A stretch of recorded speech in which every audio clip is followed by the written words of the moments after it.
খেয়াল করে দেখেন। ভাবি তুমি এটা কি করলা? তুমি ওর মুখে গরম রুটি ছুঁড়ে মারলা কেন? ভালো করছি, এখন তো তোমারও দিব, নাও খাও।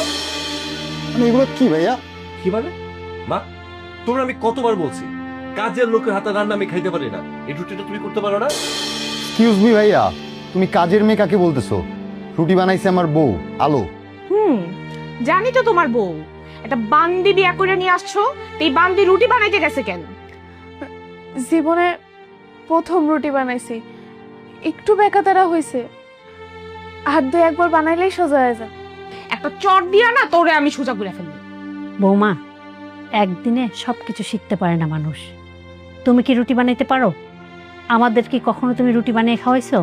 দেখছো দেখছো তোমার মা সবার সামনে আমারে কেমনে ছোট করতেছে। মা যা বলছে সত্যি তো বলছে ভাবি। কই তুমি তো কোনোদিন আমাদের রুটি বানায় খাওয়া নাই। আজকে আলো শখ করে রুটি বানাইছে, মানলাম রুটি বাংলাদেশের মানচিত্রের মতো হয়েছে। দেখবে যে একদিন ঠিকই আমার বউ পূর্ণিমা চাঁদের মতো রুটি বানাইছে। রে বাবা রে বাবা, পূর্ণিমা চাঁদের মতো? যেই না চেহারা, নাম রাখছে তার পেয়ারা। এই জঙ্গলি এর থেকে ভালো কিছু পারবে না। হ্যাঁ, নাস্তায় খাবো না, চলো তো।